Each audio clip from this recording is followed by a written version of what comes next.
오늘 말씀 잠언서 26장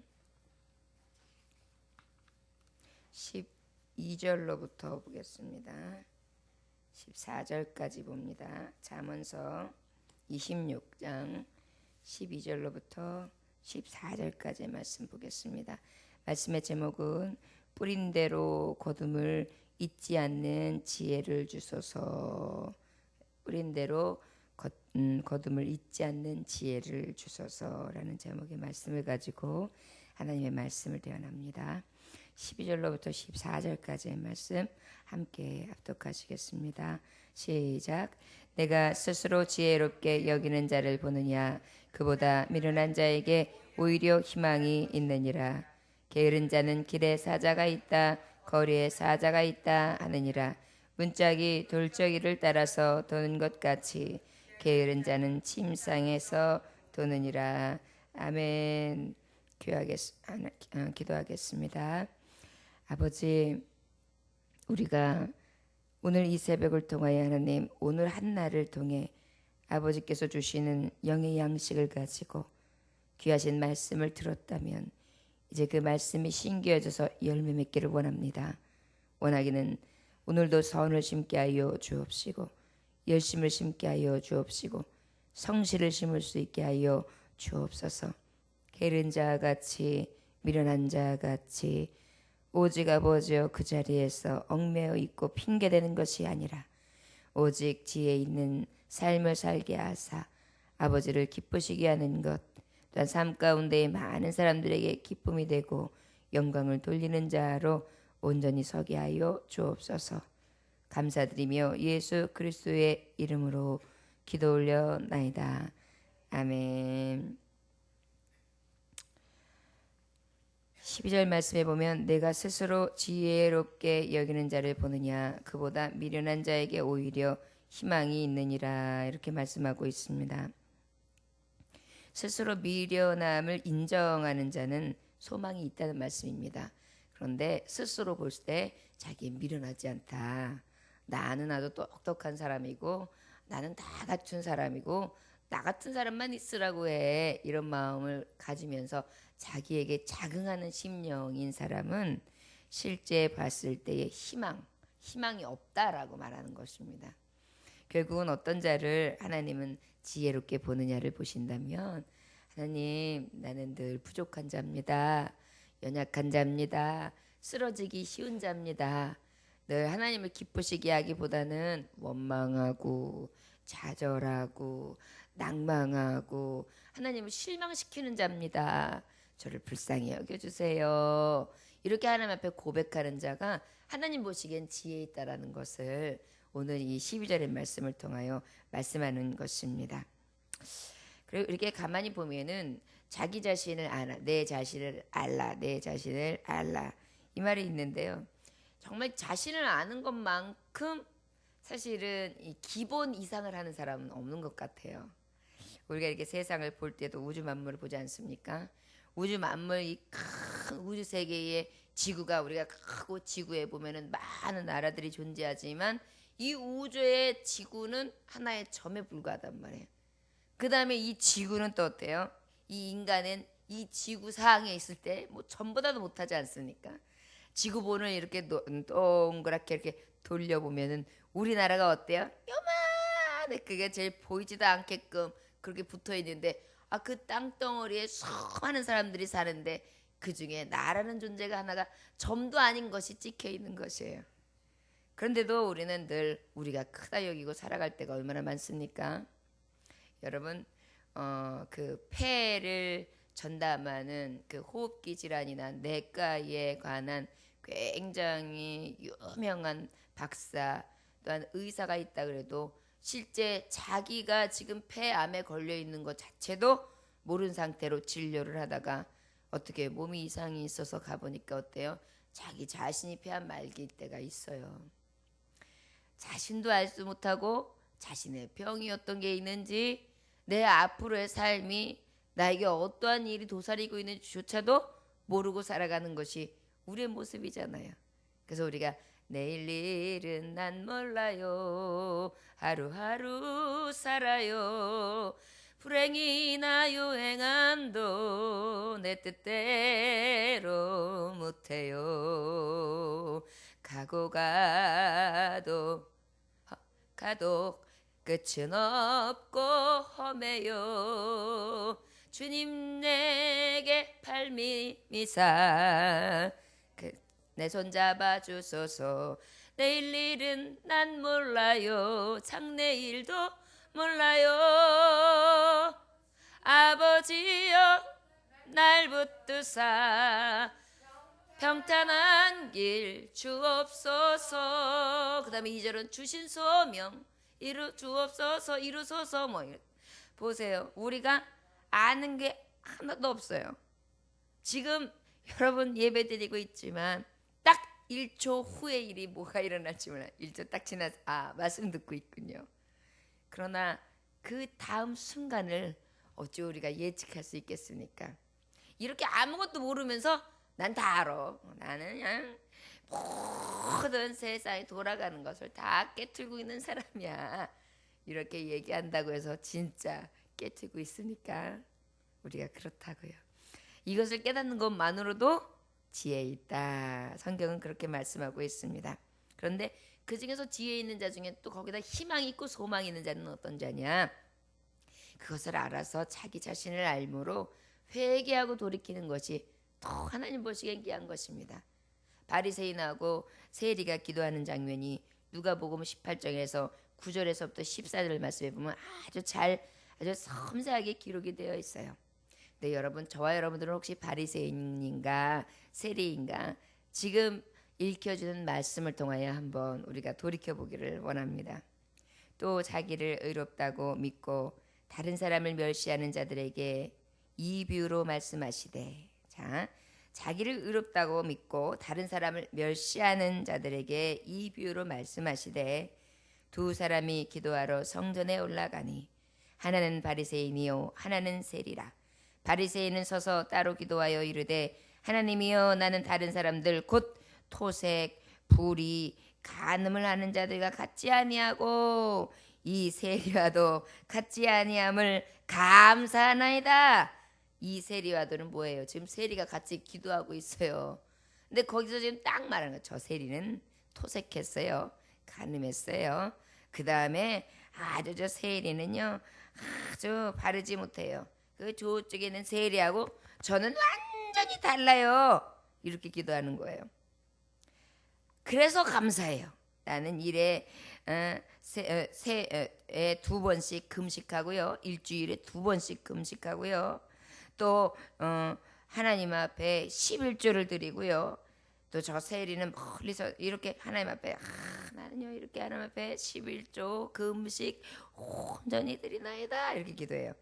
옆에 있는 세리 저 멀찍이 서서 감히 눈도 뜨러서 못하고 이렇게 그냥 옹그리고 죄인인 거예요. 자기가 이 저 바리새인 앞에 감히 설 수도 없는 것 같아요. 부끄러운 거예요. 그래서 눈을 들어 하늘을 쳐다보지도 못하고 다만 가슴을 치면서 이르되, 하나님이여 불쌍히 여기소서. 나는 죄인이로소이다. 나는 죄인이로소이다. 내가 너희에게 이르노니 이에 저 바리새인이 아니고 이 사람이 의롭다 하심을 받고 그의 집으로 내려갔느니라. 무릇 자기를 높이는 자는 낮아지고 자기를 낮추는 자는 높아지리라 하시니. 우리 주님이 뭐라 그랬어요? 지금 죄인이로소이다. 죄인이로소이다. 가슴을 치며 기도한 자가 무엇이라 칭함을 받았다고요? 의인이라. 저 여러분 똑같이 오늘 새벽에도 기도할 겁니다. 그런데 우리 하나님께서 어떤 이는 바리새인과 같이 어떤 이는 세리와 같이 여기실 줄 믿습니다. 이 새벽에 나와 하나님 앞에 무릎 꿇는 저와 여러분들은 아무쪼록 바리새인의 기도가 아니라 세리의 기도를 들을 수 있는 희망이 있고 소망이 있으며 자기의 지혜와 명철을 의지하지 아니하고 늘 하나님의 말씀을 의지하고 주님의 뜻을 의지함으로 겸손하게 회개하는 심령으로 나아갈 수 있는 자 되어 하나님 앞에 의인이라 칭함을 받기 원합니다. 여러분, 죄인인 것을 고백하는 것 자체가 의를 심는 것이지요. 돌이키는 것 자체가 의를 심는 것입니다. 그리하면 하나님 앞에 의인이라 칭함을 받는 의의 열매를 맺게 되어 있지요. 우리 의를 심어서 의의 열매를 내실 수 있는 이 새벽 되시기를 원합니다. 13절 말씀 다 같이 읽어볼까요? 시작. 게으른 자는 길에 사자가 있다, 거리에 사자가 있다 하느니라. 여러분, 이 얘기는 뭐냐면 게으르다는 건 뭐예요? 성실하지 못하고 부지런하지 못한 사람을 얘기해요. 아주 게을러 가지고요, 성실하지 못해 가지고요, 꼼지락 꿈틀 그냥 그 구운뱅이가 기어대는 것처럼 그냥 꿈틀 이런 모습을 얘기하는 거예요. 특별히 게으른 자의 특성이 뭐냐면 꼭 그 애벌레 같아요. 이불을 갖다가 탁 끌어안고서는 그냥 그 안에서 꿈틀 그러면서 아주 그냥 그렇게 하고 살아가는 자가 이 게으른 자의 특성이거든요. 그런데 그런 자들의 똑바로 나타나는 이 현상이 뭐냐면 핑계를 대요. 아우, 길에 나가면 사자 있다. 사자가 있다. 아우, 저 거리에 나가면 그냥 사자가 있다. 이게 뭐예요? 포악한 사자가 있다는 거예요. 아우, 무서워. 아주 그냥 험한 꼴 당해. 이렇게 얘기하는 건데요. 바로 무엇이냐면요, 핑계가 많은 거예요. 책임을 내빼고 나갈 수가 없지. 아유, 사자가 있는데 어딜 나가. 아유, 저 사자한테 물리면 무서워. 아유, 험한 꼴 당해. 아유, 물려주고 아주 좀 무서워. 세상이 무서워. 그래가지고 이 핑계 저 핑계, 회사에 그만두면 잘리면 회사에 문제가 있고, 일을 하다가 문제가 생기면 일에 문제가 있고, 친구를 만나서 문제가 생기면 친구의 문제가 있고, 교회에서 문제가 있으면 교회에서 문제가 있고, 내 삶이 이렇게 된 건 다 다른 사람이 문제가 있고, 내가 이렇게 된 건 부모 잘못 만나서 그렇고, 내가 이렇게 된 건 사람 잘못 만나서 이렇고, 하여튼 바깥에 사자가 하여튼간 커. 아무튼 나하고는 전혀 관계가 없어요. 이렇게 자꾸만 핑계를 대며 회피한다는 것입니다. 그리고 자기는 더 좋게 말하면 리얼리스트래요. 자기는 아주 현실주의자고, 현실이 나한테 이렇게 아주 나를 여기까지 몰고 왔노라 그러면서 자기의 일들을 자꾸 주장해요. 이것이 바로 게으른 자, 자기 기만, 자기까지도 속여요. 자기 자신은 내가 제일 잘 알거든요. 내가 어디에서 실수가 일어났고, 가만히 나를 갖다가 요대로 두고 내 스스로가 이렇게 보면은요, 다 보이거든요. 근데 그거를 다 일일이 핑계를 대고 있는 내 모습, 이것이 하나님 보시기에 게으른 자다 말씀하고 있습니다. 우리가 심은 대로 거두게 되어 있지요. 게으른 것을 심고 어떻게 부지런한 것이 날 것으로 생각할 수 있겠습니까? 농부들이 제때에 씨앗을 심지 아니하고 어떻게 씨앗이 나기를 기다리겠어요? 저와 여러분들, 농부처럼 열심히 씨를 뿌립시다. 그리고 땀을 내며 가꿉시다. 그리고 아름다운 열매를 따낼 수 있는 저와 여러분들 되시기를 주 예수의 이름으로 축원합니다. 14절 다 같이 읽을까요? 시작.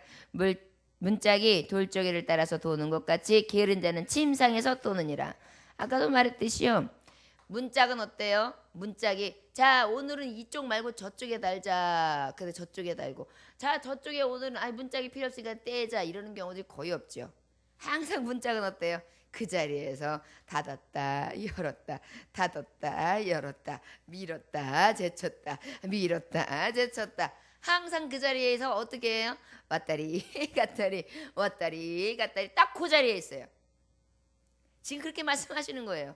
게으른 자는요, 딱 그 자리에서 꼼짝하지 않고 그렇게 지난다는 거예요. 그냥.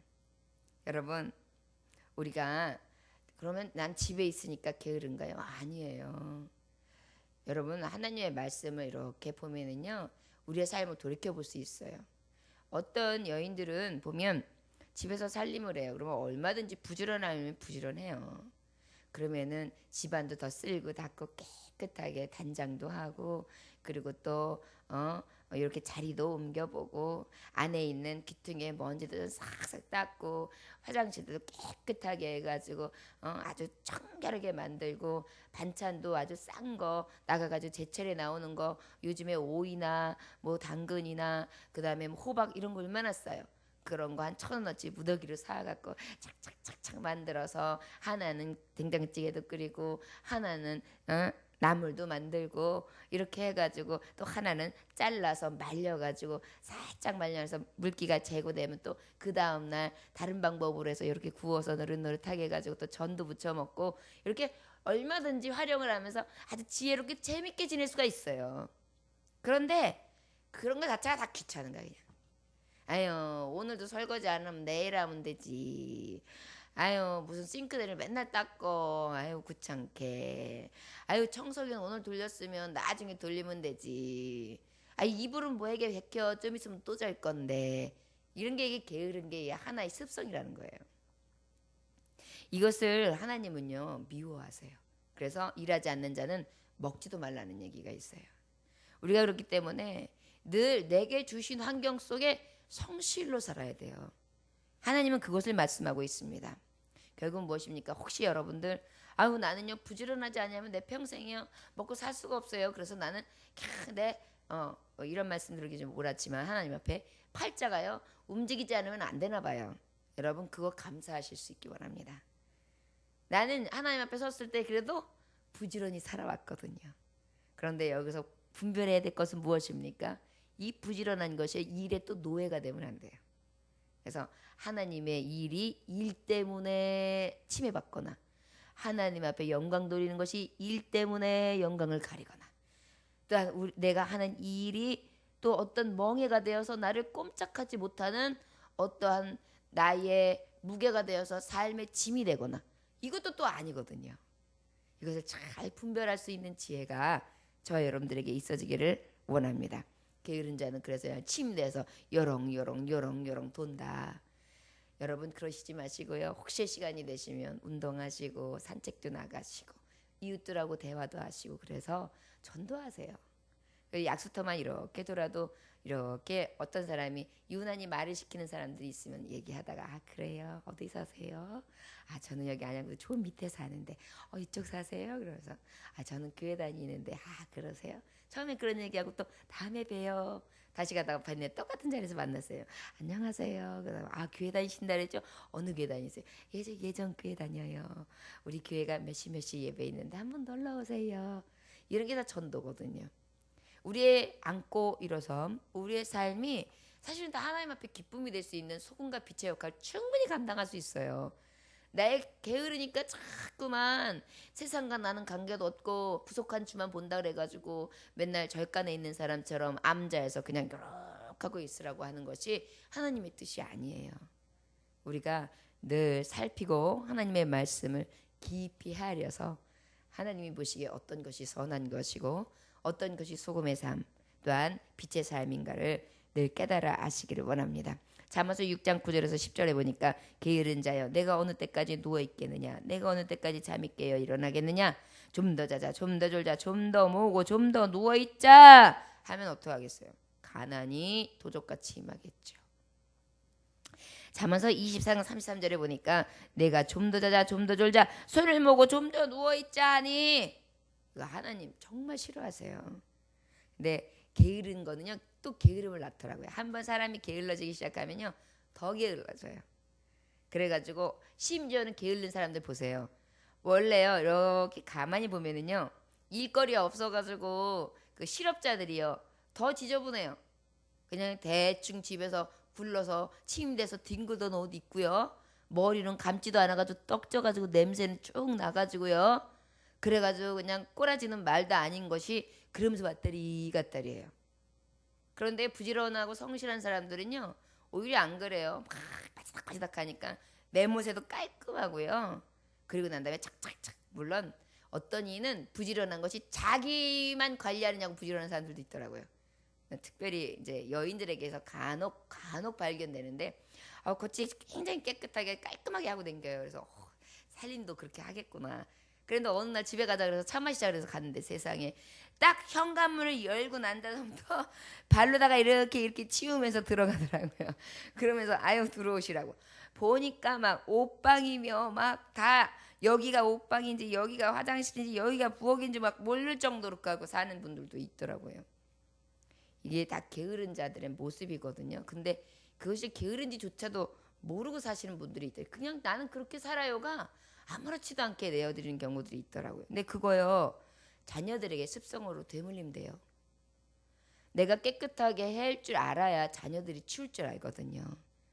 이게 대물림이 되지 않아야 되거든요. 믿는 자들에게는요, 늘 성실함과 부지런함이 늘 자녀들에게 보여지고 그 단정함이 교훈이 되어져 있는 삶이 하나님이 원하시는 삶임을 깨달으시기 원합니다. 우리 게으름을 심지 말고 오늘 한 날도 부지런함을 심으시다. 영국에 제가 업자, 그러니까 말하자면 빵 만드는 업자가 있었어요. 그래가지고 이제 그 마을에서는 그 집 빵이 수제빵이 아주 맛있다고 소문이 나 있었어요. 얼마나 장사가 잘 되는지 몰라요. 그런데 그 빵집의 비결 중에 하나가 뭐냐면은 그 아주 가난한 농부가 있었는데, 가난한 농부가 뭘 만들어서 공급해 주느냐면은 버터, 수제 버터를 만들어 가지고 아침마다 신선한 버터를 공급해 줘요.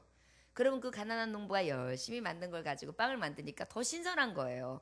여러분, 빵의 주 재료가 뭐냐면 버터잖아요. 버터하고 설탕이란 말이에요. 그리고 부풀리게 하는 거. 그런데 이게 굉장히 신선하니까 맛이 더 좋죠. 그런데 어느 날서부터 이상하게 버터가 오는 양이 정량 미달인 것 같아요. 그래서 이 가난한 농부가 도대체 나를 속이나? 아무리 봐도 사이즈가 작은데 이게 뭐야 싶어가지고 그 다음부터 매일매일 체크를 했어요. 무게를 달아. 아니, 아닌 게 다르냐, 이게 봐요. 딱 봐도 무게가 완전 현저하게 다른 거예요. 그래가지고 몇 번을 참다가 안 되겠다 싶어가지고 이제 경고를 했어요. 그러고 난 다음에 경고하자마자 너무 그게 분이 안 이겨가지고 어디는 사실은 그러지 않았으면 좋았을 텐데 법정으로 고소를 해버렸어요. 왜냐면 나한테 그만큼 여지껏 손해를 끼쳤다 이거죠. 그래가지고 이제 법정에서 소환이 돼가지고 이 가난한 농부가 거기서 이제 이야기를 하게 되었어요. 왜 버터를 속여서 팔았습니까? 금세 들킬 걸. 어떻게 된 겁니까?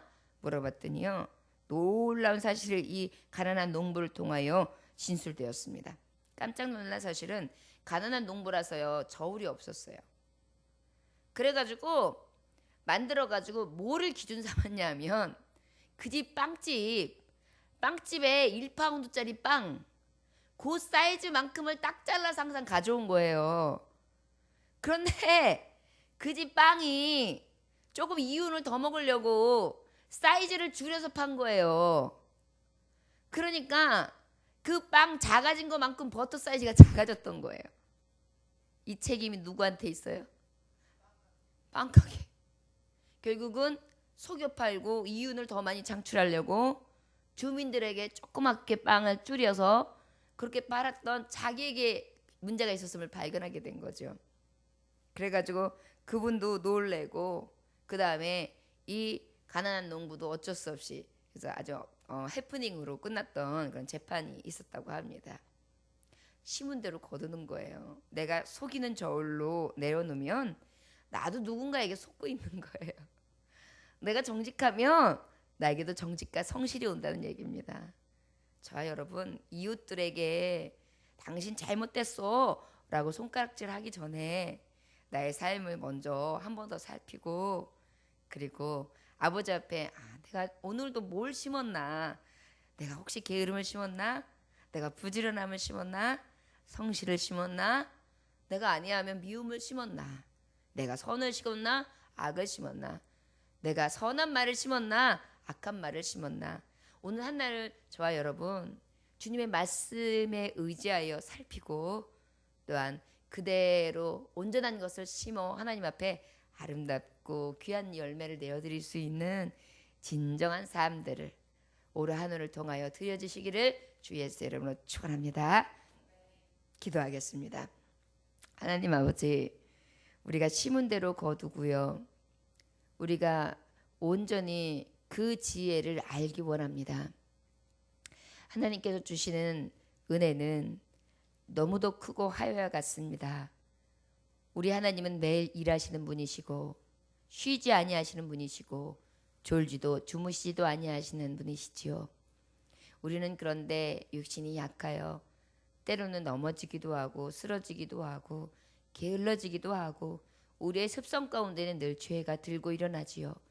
원하기는 오늘 말씀을 통하여 악은 모양이로도 버리게 하시고 체하게 하사 주님의 말씀으로 거듭나게 하시고, 하나님 오늘 한 날을 통하여서도 게으름을 심지 않게 하시고 부지런함을 심게 하시고 열매를 내어드릴 수 있는 성실한 날이 될 수 있도록 나를 사용하여 주옵소서. 주님이 주신 몸입니다. 주님이 주신 날입니다.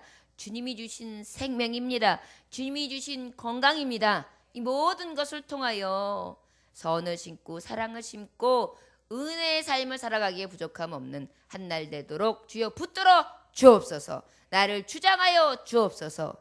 할 수 있거든요. 무슨 말이냐? 믿는 자에게 능치 못함이 없나니라. 오늘도 능치 못한 하나님의 이름으로 나아가기 소망합니다. 역사하여 주옵소서. 예수님의 귀하신 이름 받들어 기도 올려나이다. 아멘. 주님 같은